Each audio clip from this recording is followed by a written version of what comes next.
welcome back to English Grammar with PD. So, as promised, we're going to talk about a new topic. And by the way, pronoun topic is finished, so I hope that you're going to watch that one, okay? So, for today, to be honest, we're going to talk about one of the parts of speech, which is I don't really understand what the meaning of the definition is. That's why before having this video introduction, I had checked on the Cambridge Dictionary for me to check on the meaning of the preposition. So again, guys, when you say preposition, according to Cambridge, is that it shows the relationship in space or time, or a logical relationship between two or more people, places, or things. Well, for me, my understanding about this sentence is that a preposition will tell you, actually it will tell you if the space is a big space, or if it's a small space, or if the time is it's a long time, or it's just short time. Well, basically that's just my understanding, but anyways, I can be wrong, but you can comment below about your understanding about what a preposition is. But anyways, we're going to talk about prepositions. Okay, so for me, when I was teaching prepositions to my students, I always define it in a way that will be about etymologically speaking. So meaning to say, I'll be dividing the word preposition into two, and I'll get the first word that we can get, which is pre, which means before, okay, and of course the second word is position. So we now have the before position. Therefore, when it comes to preposition, a preposition will always be a preposition plus a noun. Therefore, a preposition cannot be placed after the noun. So usually a preposition is placed before a noun. Yes. And yes, it can also be used to a pronoun, but always remember, when it comes to pronoun, we have the subject pronoun, right? Like for example, we have the subject pronoun, for example, she or he or I. However, we cannot put a preposition before a subject pronoun, but we can definitely put a preposition after the object pronoun or the object pronoun, okay? So for example, we have to me, like that, or for him. All right? So we have to me or for him, okay? So by the way, guys, to and for are examples of prepositions, okay? So again, guys, when it comes to a preposition, this is one thing that I want you to just remember, is that a preposition is placed before a noun. That's it, okay?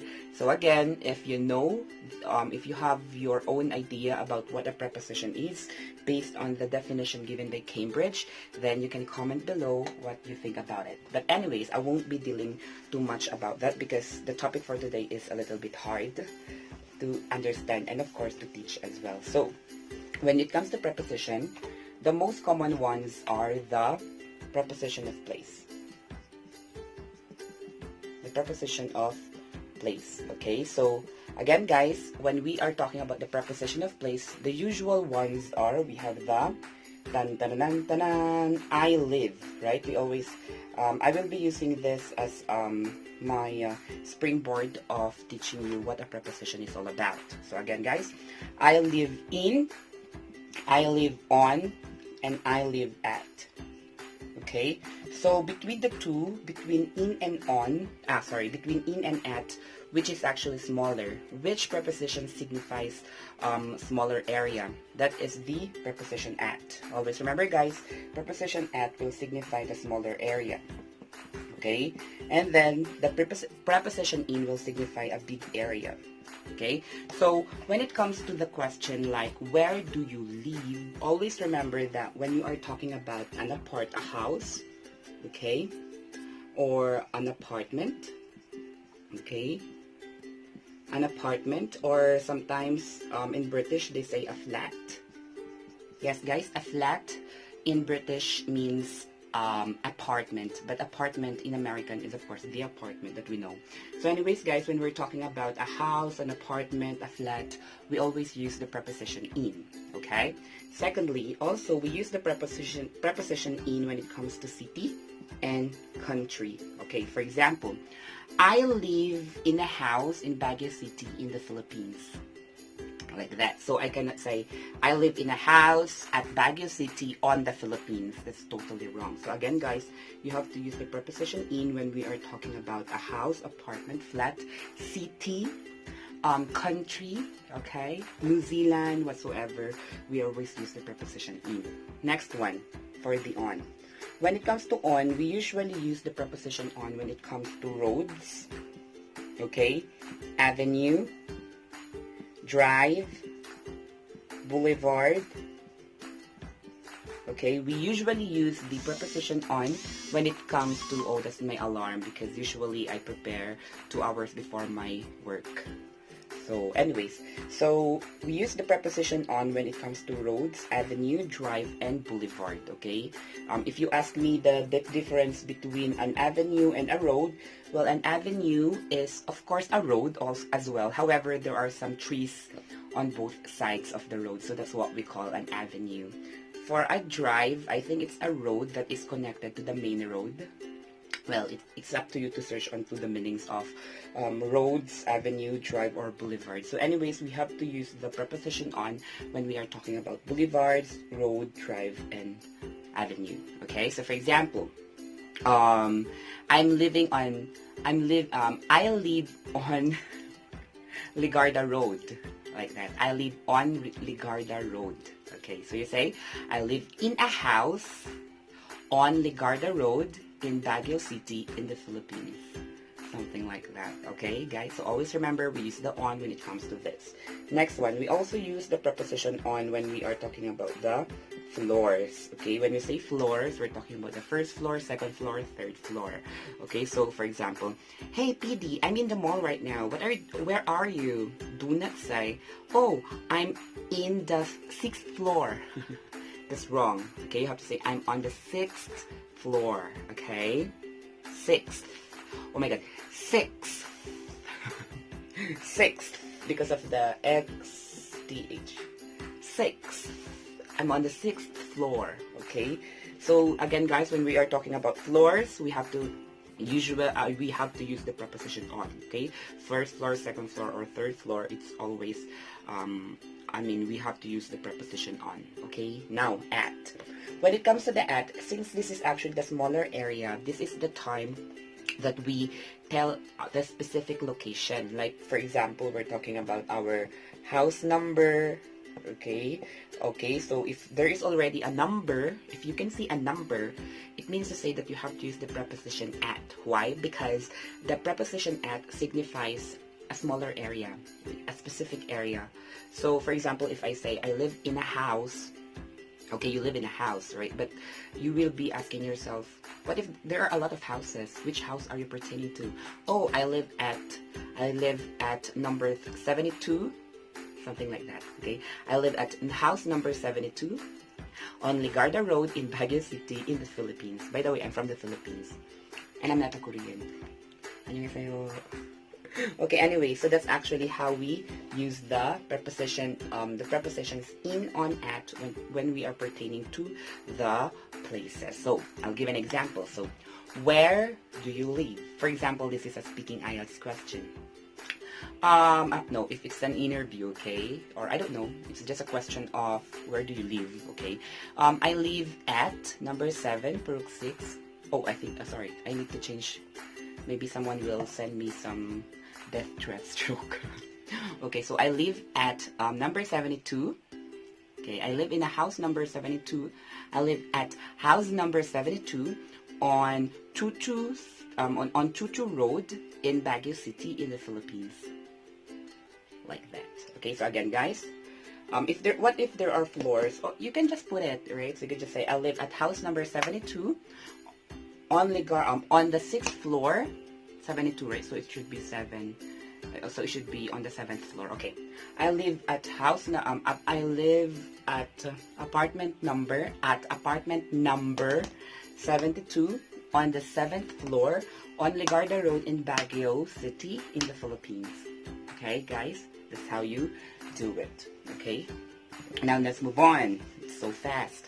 So after the preposition of place, now let's move on to the preposition of time. Okay, so guys, when it comes to the preposition of time, okay, always imagine the inverted pyramid. Okay, so as you can see, when it comes to the inverted pyramid, it goes down from the biggest to the smallest, right? So we have the bigger area and then the smallest area. And then guys, it's like this: in, on, and at. Okay, so the bigger one is in, the middle one is on, and then the last part is actually the at, the smallest part. So when it comes to time, for example, we're talking about January and Monday. Which is bigger, January or Monday? So again, guys, we use the in for the month. Okay, if we're talking about month, say for example, January, February, March, April, May, June, July, we have to use the preposition in for months. Okay, at the same time, we also use the preposition in when it comes to years. Okay, again, you will ask me why? Because years and months are actually bigger. Okay, and then also we use the in for seasons. Okay, like for example in summer, I don't know, but anyways, in summer, something like that. Okay, excuse me. Now let's move on to on. So the trick about the on is that we always use it for days. Okay, days, like Monday, Tuesday, Wednesday, Thursday, Friday. Okay, day. All right, there's a day.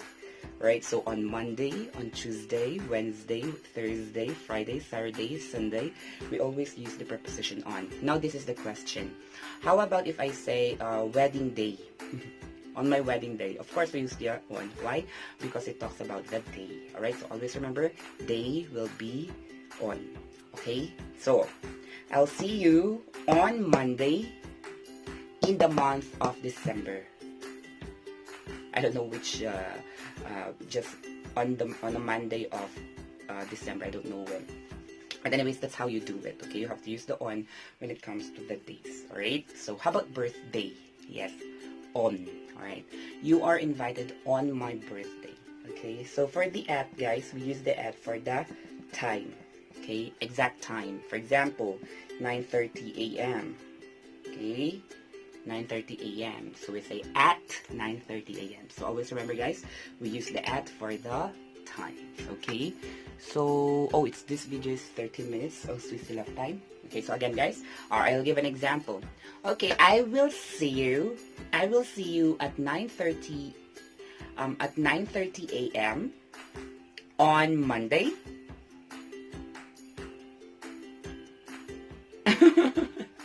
Wait, I will see you at 9:30 a.m. on Monday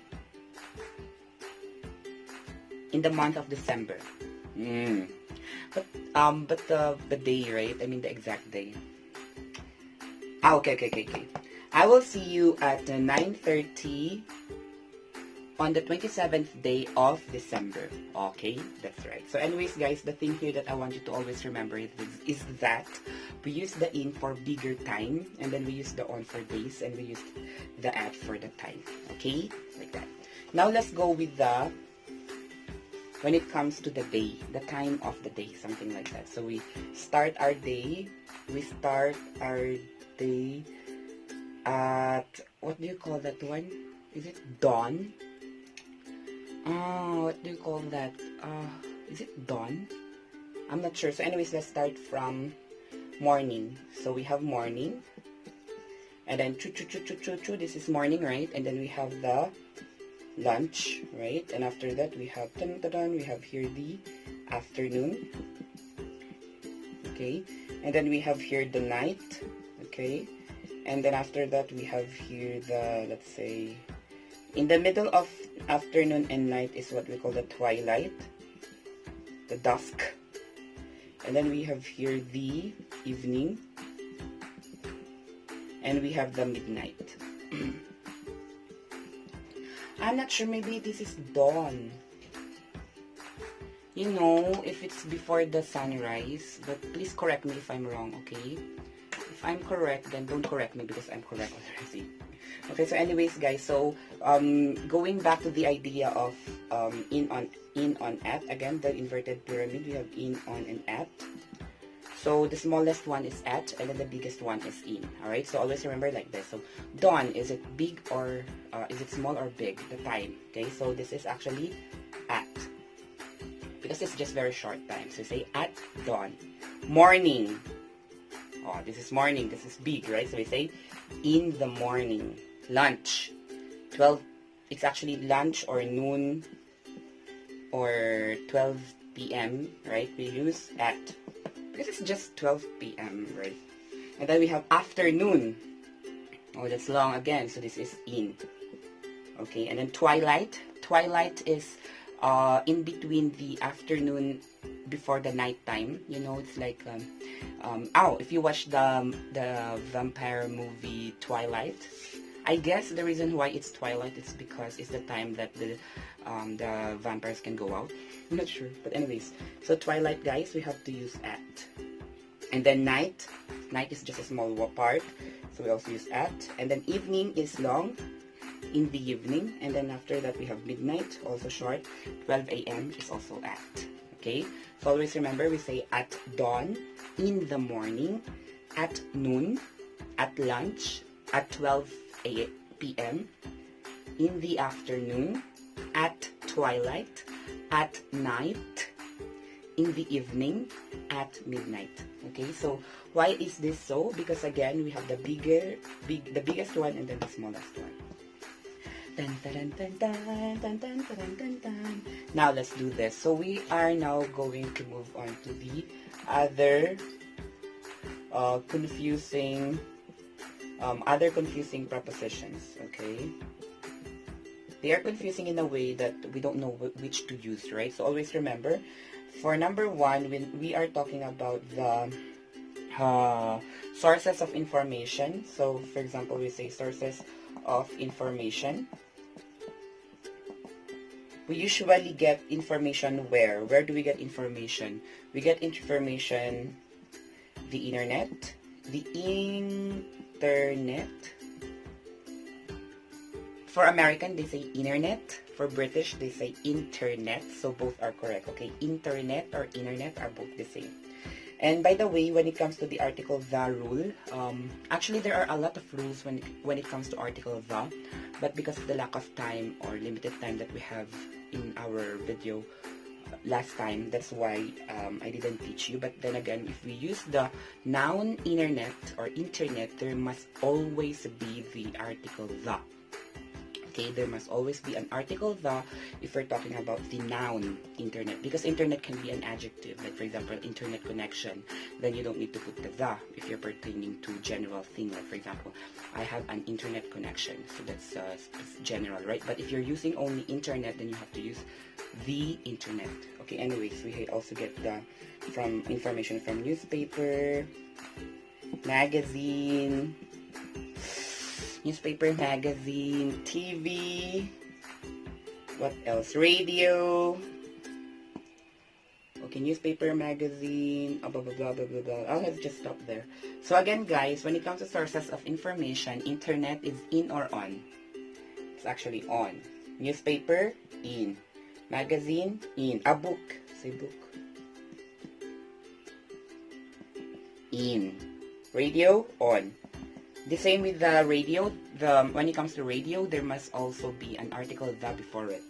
And then on the TV or on TV, alright? If you were listening to my previous video, I told you that on TV means you're talking about the TV show or the program. On the TV, you're talking about the machine, right? So again, guys, here are the correct answers. On the internet, in newspaper, in a newspaper, in a magazine, on TV, on the radio, in a book.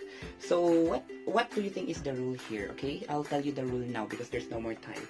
So we use the in if we're talking about not electronic. Okay, we use in for not electronic items. Like for example, book. Do we need electricity for that? Right? No need. just paper. So there's no internet, I mean, there's no electricity needed for those kinds of materials. So again, like for example, magazines, newspapers, or book, they are not electronic, so we use the preposition on. So how about preposition in? Okay, not electronic, in. How about for those electronic ones? So we use the preposition on. Okay, so on for electronic. So for example, what if I'm saying phone, right? On the phone. Okay, Google, on Google. Why? Because they are all electronic. That's the point. Okay, so now, oh sorry, I'm really sorry, because let's move on now so we can finish that. So now last guys, last. So when it comes to the vehicles, right? So we say for example bus, train, okay, taxi, or I'll add jeepney. Jeepney. The Filipino jeepney that we're talking about is the typical jeepney that you see around the Philippines. It's really ubiquitous, whatever. And then we have bus, train, taxi, jeepney, plane. Wait, okay, let's just stop there. So here guys, on, bus is on, train is on, taxi is in, jeepney is in, plane is on, helicopter, okay, let's say helicopter. Helicopter is in. Ta-da! Okay, I'll tell you the rule now because there's no more time. I'm sorry. Okay, so the rule here, guys, is always remember on if you can stand. Okay, in is if you cannot stand. In general sense, maybe you will tell me, how about if the baby will go in the jeepney? Of course, the baby can stand, right? But anyways, in general sense, we're talking about if you can stand or you cannot stand, okay? So on the bus, can you stand? Yes. On the train, can you stand? Yes. On the bus, can you stand? Yes. In the taxi, can you stand? No. In the jeepney, can you stand? No. On the plane, can you stand? Yes. In the helicopter, can you stand? No. Okay, so guys, always remember, on you can stand, in you cannot stand. Now this is the next question. So if I get on the plane, should I go out or get off? What's the correct one? So should I get out or should I go out or get out or get off? All right, what's the correct answer? So I'm on the bus. Okay, so we have to get the opposite of on. The opposite of on is off. Okay, I'm on the bus, I'm getting off the bus. Can I say out? No, because the opposite of on is off. So I'm on the bus, I'm getting off the bus. I'm on the train, I'm getting off the train. I'm in the taxi, I'm getting out of the taxi. Understand? I'm in the jeepney, I'm getting out of the jeepney. I'm on the plane, I'm getting off the plane. I'm in the helicopter, I'm getting out of the helicopter. I'm on the ship, I'm getting off the ship. Okay, those kinds of things. So always remember guys, that when we use the on, it's you can stand, in you cannot stand. Opposite of on is off, opposite of in is out. So again, this is Teacher PD. Oh my gosh, I'm sweating. Thank you so much for your time, and I hope that you learned something. See you again on my next vlog. Bye!